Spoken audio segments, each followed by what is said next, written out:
Sommes-nous certains que cette année, une fois encore, nous serons inscrits dans le livre de la vie? Sommes-nous certains que la balance du monde penchera du bon côté? Que la balance de notre voisin assis à côté de nous, en ces jours de fête, penchera elle aussi du bon côté, que sa vie prendra les orientations qu'il ou elle souhaite pour avancer? Savons-nous si notre vie s'orientera de la façon dont nous souhaitons? Nous ne pouvons pas le savoir, mais nous pouvons y travailler. Et nous pouvons réfléchir à la façon dont nous souhaitons que le monde change en cette année 5778 qui commence. Et nous pouvons essayer d'y contribuer. Dois-je y contribuer, moi, en tant que personne? Ou devons-nous y contribuer, nous, ensemble, en tant que société juive et en tant que société humaine? Quand je pense à notre rôle particulier, j'imagine toujours et je me rappelle souvent cette image que ma prof de Talmud Torah exprimait lorsque j'étais petite et que j'étudiais comme nos enfants. Et elle nous racontait que le Magen David avait une structure très particulière. Comme vous le savez, il est composé de 2 triangles, un dont la pointe est vers le haut et un dont la base est vers le haut. Ce Magen David symbolise justement beaucoup de choses, mais entre autres le rôle relatif de l'individu et de la société, ou on pourrait dire de la société et de l'individu. Et ce Magen David symbolise que les deux sont importants. L'individu est parfois plus important que la société. Il n'y a pas de société s'il n'y a pas d'individu, mais le contraire est exact également. Il n'y a pas d'individu s'il n'y a pas une société qui l'entoure. À une certaine époque, cela renvoyait à des modèles politiques de communisme ou de capitalisme qui s'opposaient.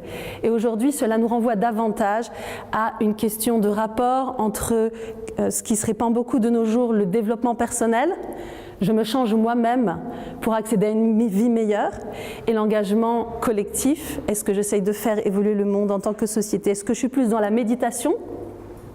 Ou est-ce que je suis plus, peut-être, dans la révolution, en tout cas dans une influence sur l'ensemble du monde? Changer le monde, c'est rapprocher l'état de nos sociétés d'une certaine utopie, d'une certaine vision qui pour l'instant n'existe pas dans le réel, mais qu'on veut faire exister et qu'on veut amener à la réalité. Et c'est ce que nous faisons à Rosh Hashanah et à Yom Kippour.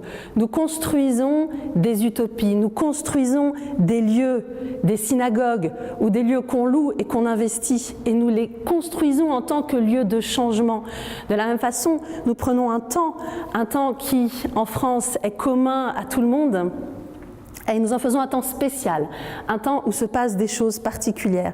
Et je voulais partager avec vous cette parole de Michel Foucault qui exprime tellement bien comment nous amenons des idées à quelque chose de concret et qui, à mon sens, reprend d'une façon tellement forte ce travail que nous faisons. À Rosh Hashanah, à Yom Kippour et également le Shabbat, on y reviendra, et qui reprend ce que dit Abraham Yoshua Heschel quand il parle des bâtisseurs du temps.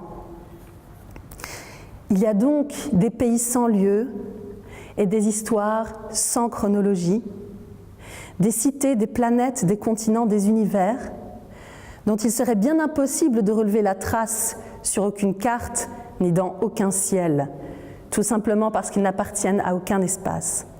Sans doute ces cités, ces continents, ces planètes sont-ils nés, comme on dit, dans la tête des hommes, ou à vrai dire, dans l'interstice de leurs mots, dans l'épaisseur de leurs récits, ou encore dans le lieu sans lieu de leurs rêves, dans le vide de leur cœur. Bref, c'est la douceur des utopies. Pourtant, je crois qu'il y a, et ceci dans toute société, des utopies qui ont un lieu précis et réel. Et c'est ce que nous faisons. Donner à des utopies, à des rêves qui ont traversé plus de 3000 ans, des lieux et des rêves. C'est ce que nous faisons également le Shabbat en reprenant la parole des 10 commandements dans l'Exode et dans le Deutéronome. 6 jours tu travailleras et le 7e jour est un arrêt, est une avance sur l'utopie que tu essayes de construire par ton travail des 6 autres jours de la semaine.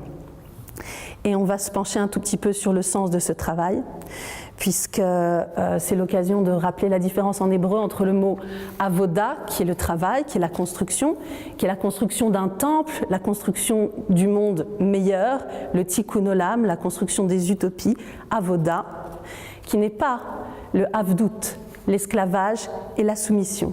Et cette différence se rapproche de la différence que fait Hannah Arendt entre d'un côté le labeur qui disparaît et qui est juste quelque chose d'animal dans lequel chacun d'entre nous peut être remplacé par n'importe qui d'autre, qui est du côté de l'esclavage, par rapport à l'œuvre, à la réalisation, à quelque chose qui reste pour les générations futures et qui est de l'ordre du avoda et du travail, dans le plus beau sens du terme. Et si Guy Debord disait « ne travaillez jamais », il faisait sans doute pas allusion au travail réel de tikkun olam et de changement du monde. Ce travail qui nous préoccupe tellement aujourd'hui, qu'on a tellement envie de partager pour que chacun puisse y avoir accès, il se rapproche pour nous d'une idée de justice sociale, de tzedek, de tzedaka. Et c'est là qu'il est important d'en arriver, en ce jour de Rosh Hashanah où nous disons que Teshuva, Tefila, Tzedaka, Ma'avirim et Roa Gzera. La prière et le cri et l'appel, le retour sur soi et la réflexion et l'œuvre de partage social sont ce qui fait changer l'avenir et le décret du monde. On voit aujourd'hui qu'il y a des expériences qui sont faites de donner à des gens, de redonner à des gens le pouvoir de reprendre leur vie en main, et on voit que d'une façon générale ils le font. Et ça nous ramène à cette première base de la tzedaka qu'on trouve dans le Deutéronome, qui est l'idée que les dettes s'annulent tous les 7 ans et qu'il faut ouvrir sa main pour partager, pour redonner des moyens de se reconstruire à chacun et à chacune en cas de difficulté. C'est la Shemitah. L'idée étant qu'en 7 ans maximum, les gens reprennent le dessus et retrouvent leur vie et retrouvent ainsi leur liberté. C'est un enjeu crucial dans la Torah, puisqu'on raconte que Sodome et Gomorrhe ont été détruits parce que chacun avait les moyens de permettre à tous de reconquérir sa liberté, mais que ces moyens-là n'étaient pas mis en œuvre. Et ça reprend notre Haftara aussi de Kippour, et ce qu'on voit encore dans le Deutéronome, où on dit « le manteau du pauvre, il faut le lui rendre. Le manteau que tu as pris en gage, il faut lui rendre avant la nuit et avant que le froid ne le saisisse. » Et c'est de cette façon que la tzedaka sauve de la mort, comme on le dit dans le Talmud, dans le traité Shabbat, « tzedaka tatzil mimavet ». La tzedaka sauve de la mort parce qu'elle nous permet à chacun de nous extirper de ce carcan qui est la menace de rester démunis. Et au contraire, qui nous permet à chacun de nous investir dans la liberté d'amener le monde là où nous le souhaitons. On dit, il n'y a pas de destinée pour Israël. C'est une façon de dire que quand on réfléchit, quand on prend son destin en main, quand on réfléchit, quand on crie et qu'on se rattache à soi-même et quand on s'appuie les uns sur les autres pour avancer, alors nous ne tomberons pas dans le puits de la mort, mais nous rétablirons la possibilité du choix et la possibilité de la vie. L'idée n'est pas de lire l'avenir dans la sociologie, mais d'utiliser la sociologie pour construire l'avenir, de la même façon que nous disons qu'il ne faut pas, que la Torah nous dit qu'il ne faut pas se fier à l'astrologie, mais en sortir, et c'est le premier message que Dieu donne à Abraham. Je conclurai en disant que il y a cette très très belle image à la fin de cette pièce de théâtre qu'on appelle le Dibouk, où le rabbin emmène quelqu'un devant une fenêtre et lui dit « Que vois-tu » Et à travers la fenêtre, il voit des gens qui passent, il voit des enfants qui rient, la vie. Et puis le rabbin l'emmène devant un miroir et lui dit « Que vois-tu » Et il dit « Je vois moi-même ».